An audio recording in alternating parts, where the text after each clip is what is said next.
सर्वांना जय भारत। आपण सध्याचं सगळं वातावरण बघत आहोत। राजकारणाच्या सगळ्या एकमेकांच्या चिखलफेकीवर सोशल मीडियातून आणि संपूर्ण मीडियातून बघत आहोत। देशाची परिस्थिती आपण सगळेजणच पाहत चाललेले आहात। अत्यंत बिकट होत चाललेली आहे। देशातली गरीब श्रीमंतांची दरी पूर्वीपेक्षाही अधिक वाढत चाललेली आहे। श्रीमंत प्रचंड श्रीमंत होत चाललेले आहेत, तर गरिबांचं तुम्हाला काय सांगायची गरजच नाहीये। या देशामध्ये इतक्या सगळ्या समस्या असतानाही कुठे मात्र तुम्हाला विद्रोह बंड होताना दिसत नाही। संतप्त जनता लोक आपला विद्रोह एकमेकांना फक्त बोलून दाखवतात, कृती कार्यक्रम होताना काही दिसत नाही। तुम्ही बघितलं या देशातली सर्वोच्च न्याय व्यवस्था अत्यंत धोक्यात आलेली आहे। काल परवा आपल्या डोळ्याच्या समोर 4 जस्टिसनी 4 सर्वोच्च न्यायालयाच्या जज लोकांनी पत्रकार परिषद घेऊन सांगितलेलं आहे की आमची गळचेपी होतीये, तरीही या देशामध्ये आणखीही सरकारला जागा दिली नाहीये किंवा या देशातली जनता हे सगळं बघून नुसतं बघून ऐकून सोडून देत आहे। पण इथे मात्र वेगळं असं काही होताना तुम्हाला महाराष्ट्रात किंवा भारतात दिसत नाही। संपूर्ण उत्तर प्रदेश असेल किंवा उत्तरेकडचा हा भाग असेल, जसं की गुजरात आहे, हिमाचल प्रदेश आहे आणि मध्य प्रदेश आहे, अनेक ठिकाणी अहिंसक दंगली सुरू आहेत भारतामध्ये। आणि भारतामध्ये सीमेवरच्या शत्रूपेक्षा अंतर्गत प्रचंड मोठी दहशत आणि दहशतीखालचं वातावरण निर्माण करण्याचं काम या देशात चालू आहे। तुम्ही बघितलंय गोहत्या बंदीच्या नावाखाली 50 पेक्षा जास्त निरपराध लोकांना ठेचून मारण्यात आलेला आहे। राजस्थानमध्ये स्वतःची गाय बाजारातून विकत घेऊन पाळायला नेणाऱ्या एका व्यक्तीकडे गाय विकत घेतल्याची स्लिप असताना सुद्धा त्याचं वाहन अडवून त्याला ठेचून मारण्याचा प्रकार राजस्थानमध्ये झालेला आहे। त्यानंतर अनेक ठिकाणी तरुणांना गायी पाळणाऱ्या किंवा अनेक लोकांना विकत गायी नेणाऱ्यांना झाडाला टांगून मारण्याचं या देशात षड्यंत्र झालेले। रेल्वेमध्ये काही अपराध नसताना विनाकारण अनेक तरुणांना खल्लास करून फेकून देण्यात आलेले आहे, ज्यांच्या डेड बॉड्या सापडलेल्या नाहीत।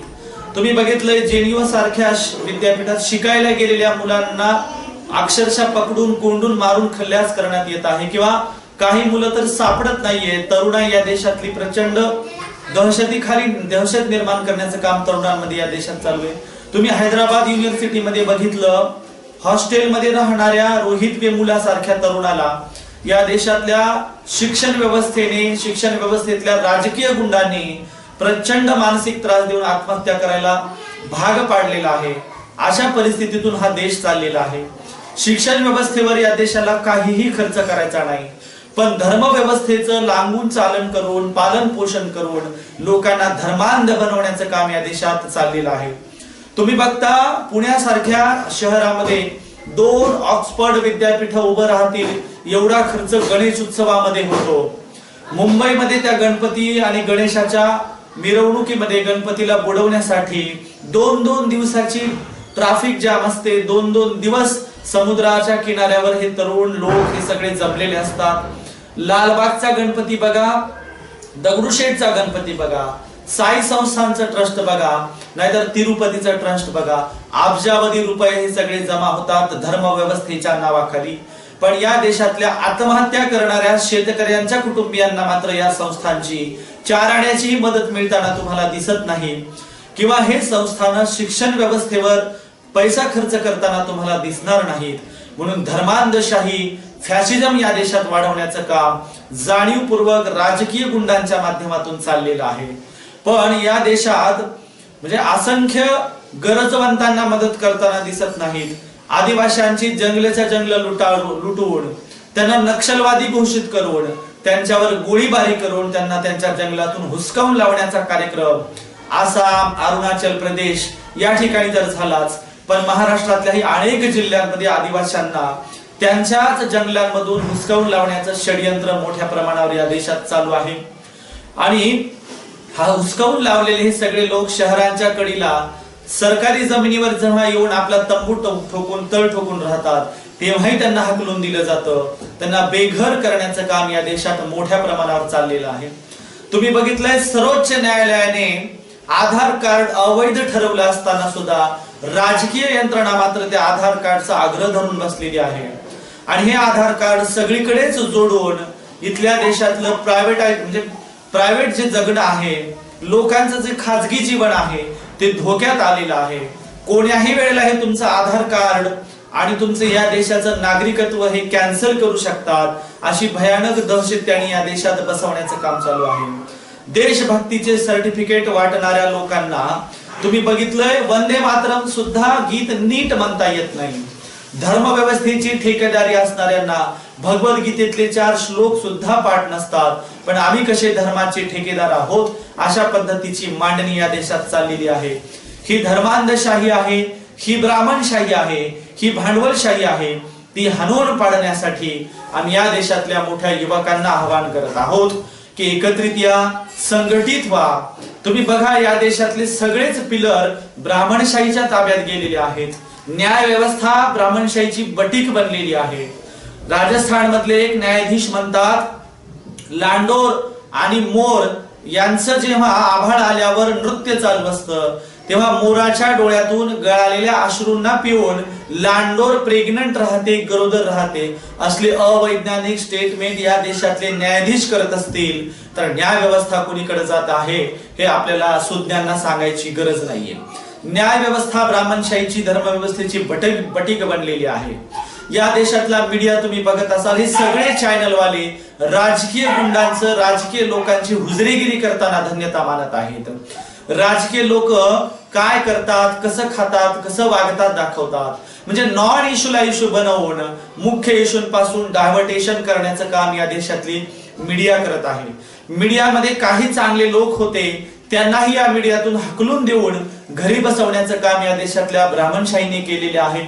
सामंत्य सध्याच्या सरकारने केलेलं आहे।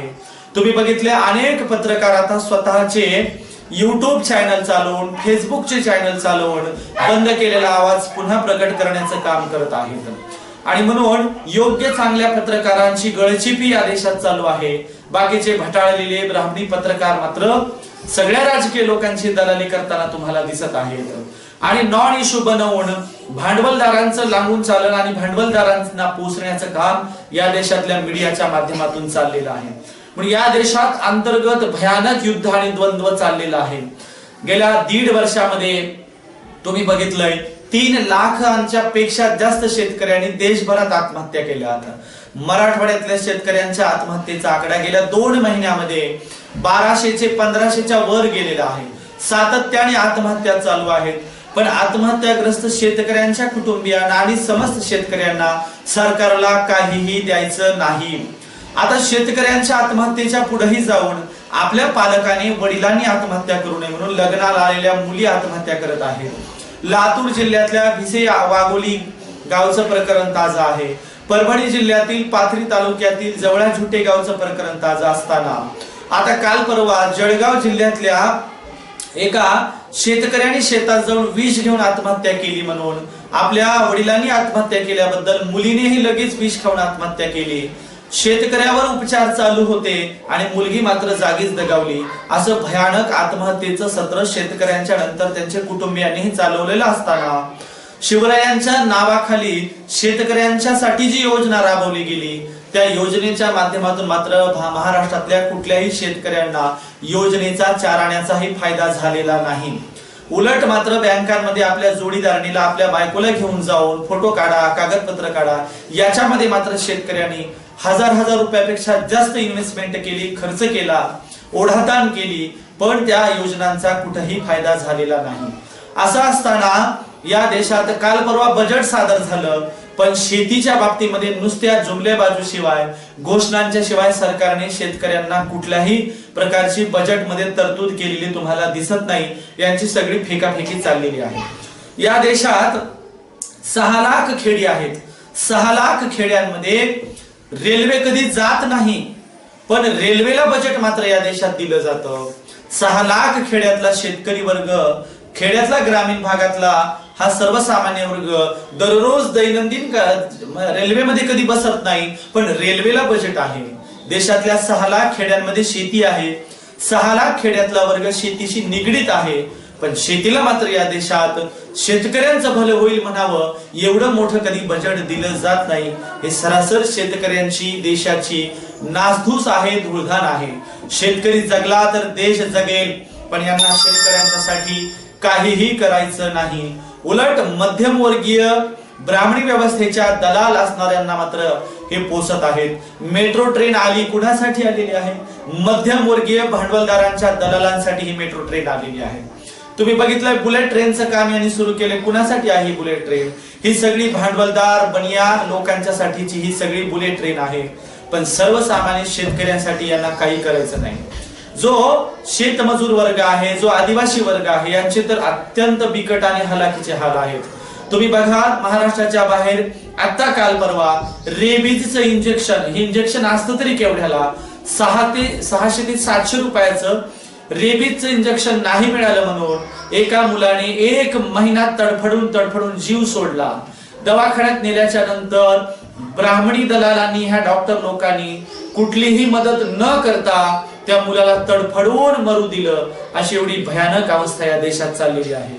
म्हणजे डॉक्टरांची लूट असेल किंवा या देशातल्या मीडियातल्या लोकांचं सगळं लोकांना मूर्ख बनवणं असेल। तुम्ही मध्यमवर्गीय जो वर्ग बघा, हा ब्राह्मणी व्यवस्थेची दलाली करताना धन्यता मानत आहे। या देशात प्राध्यापकांचं 6वं वेतन नव्हे, आता भरमसाठ पगारी वाढवून त्यांना म्हणेल तेवढा चिक्कार पैसा देण्याचं काम, पगारीच्या नावाखाली त्यांचं एकदम पालन पोषणच्या नावाखाली त्यांना एकदम अगदी ब्राह्मणी व्यवस्थेचे दलाल बनवण्याचं काम या देशातून झालेलं आहे। पण हा प्राध्यापक वर्ग कधी सर्वसामान्यांच्यासाठी 4 शब्द काढत नाही, आंदोलनांमध्ये मोर्चांमध्ये कधी नसतो, कधी शेतकऱ्यांच्या 4 पोरांना दत्तक घेताना हे प्राध्यापक दिसत नाहीत। असे प्राध्यापक, डॉक्टर, इंजिनियर या सगळ्या लोकांच्यासाठी ब्राह्मणशाही काम करते, पण गरीब शेतमजूर शेतकरी, आत्महत्याग्रस्त शेतकरी, सीमेवर लढणाऱ्या जवानांच्यासाठी यांच्याकडे कुठलीही तरतूद नाही। तुम्ही बघितले सीमेवरच्या जवानांच्या जेवणाच्या डब्यांचे फोटो आलेले आहेत, ते काय खातात याचे फोटो आलेले आहेत। त्याच्यामध्ये निकृष्ट दर्जाचं अन्न आहे, त्यांच्यासाठी कुठलंही तरतूद नाही। जवान मेला तर त्यांना घरापर्यंत आणताना यांनी शेवपेट्यांचे घोटाळे केलेले आहेत। जवानांना साध्या पुष्ट्यामध्ये बॉक्समध्ये बांधून आणतानाचे तुम्ही फोटो बघितलेले आहेत। इतकं भयानक षडयंत्र या देशात चाललेलं आहे। आणि म्हणून या देशातल्या ब्राह्मणांचे जे दलाल आहेत, ब्राह्मणी व्यवस्थेचे दलाल आहेत, या दलालांच्या पासून सावधान राहून, राजकीय दलालांच्या पासून सावधान राहून आता नव्या तरुणांनी आपल्या पद्धतीने, नव्या पद्धतीने वैचारिक प्रबोधन करत, गावातल्या लोकांना समजून सांगत, खेड्यापाड्यात, वाड्या वस्त्यावर, तांड्यावर प्रबोधन करत आता नव्या पद्धतीचा लोक जागर करायचा आहे।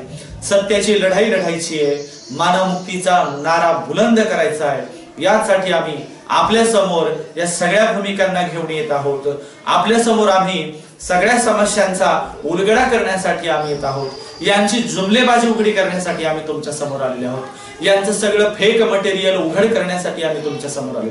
अवे शेतकऱ्यांना, कष्टकऱ्यांना, बेकार बेरोजगार तरुणांना नोकऱ्या देणार नाहीत, पण यांचे IT सेल चालवण्यासाठी करोडो रुपयांचा चुराडा करतात। तुम्ही आता नव्याने सोशल मीडियामध्ये बघत आहात, बीजेपीच्या व्हिडिओ आलेले आहेत, जे आजचे दिनच्या नावाखाली सत्तेत येण्याच्या अगोदर त्यांनी व्हिडिओ बनवले होते। या सगळ्या व्हिडिओ बद्दल आता मजाक उडवणं चालू आहे। खरंच आहे, गेल्या 60-70 वर्षात विकास झाला नाही म्हणून हे जे ओरडत होते, ते गेल्या 4 वर्षातही काही 4 आण्याचंही कुणाचं भलं करू शकलेले नाहीत। नोटबंदीमध्ये खेड्यातला वर्ग किती हाल अपेक्षेतून आज जीवन जगतोय विचारू शकता तुम्ही। धान्याची किती नासाडी चाललेली आहे तुम्ही हे बघू शकता। आणि म्हणून नोटबंदी असेल, GST असेल, या सगळ्यातून जनता होरपळून निघालेली आहे। अशा भूमिकेवर पुन्हा एकदा आपण सगळ्यांनी योग्य भूमिका घ्यावी, योग्य पद्धतीने हे सगळं समजून घ्यावं आणि या सगळ्या पत्रकारांचा ब्राह्मणी मीडिया आपण नाकारला पाहिजे। यांची पत्रकारिता म्हणजे लहान लेकरांची संडास पुसायची टॉयलेट पत्रकारिता आहे। आजचा यांचा पेपर दुसऱ्या दिवशी आमची खेड्यातली माय, आमची आजी लेकरांची संडास काढण्यासाठी वापरते। म्हणून ह्या सगळ्या ब्राह्मणी पत्रकारांना, ब्राह्मणी दलालांना नाकारून स्वतःचा सोशल मीडिया उभा करावा आणि आपण यातून लोकांमध्ये लोकजागृती करावी। हे सगळं भूमिका लोकांमध्ये घेऊन जावा, लोकांना आपण सांगावं आजची लढाई नॉन इश्यूची नाहीये, आपल्या इश्यूवर आपण लढाई उभी केली पाहिजे। येणाऱ्या काळात मराठवाड्याचा सगळ्यात मोठा प्रश्न असेल तो पाणी प्रश्न असेल। येणाऱ्या काळात महाराष्ट्राचा मुख्य प्रश्न असेल तो विजेचा प्रश्न असेल. म्हणून वीज, पाणी, बेकारांच्या फौजा ज्या निर्माण झाल्या त्या फौजांना नोकरी दिली पाहिजे, अशा भूमिकेवर आपण दबावगट उभा केला पाहिजे. गेल्या 6-7 वर्षामध्ये डीएड होऊन बसणाऱ्या तरुणांना सीईटी आणि टीएटीच्या नावाखाली केवळ मूर्ख बनवण्याचा धंदा महाराष्ट्रात चालू आहे. सीईटी आणि टीएटीच्या परीक्षेच्या नावाखाली 700 रुपयापासून 1000 रुपयापर्यंत फीस घेतली जाते. परीक्षा घेतल्या जातात पण जागा काही काढल्या जात नाही.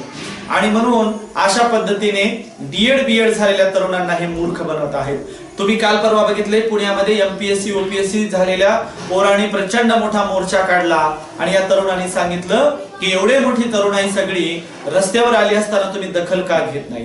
डीएड बीएड झालेले पोर असतील, एमपीएससी ओपीएससी झालेले पोर असतील, यांच्यासाठी सरकार कुठल्याही जागा काढत नाही.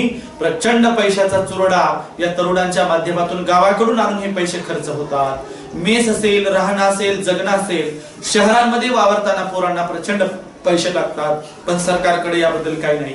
इंजिनियर झालेल्या मुलांसाठी हे लोक जे बँकांमधून कर्ज देत होते, त्या मुलांना जर नोकऱ्याच मिळाल्या नसतील तर त्या पोरांनी शिक्षणासाठी घेतलेलं कर्ज कसं फेडायचं. म्हणून इंजिनिअरिंग झालेल्या पोरांनी आता ही सरकारची शिक्षणासाठी घेतलेलं कर्ज न फेडता आंदोलन केलं पाहिजे. आम्हाला नोकऱ्या द्या.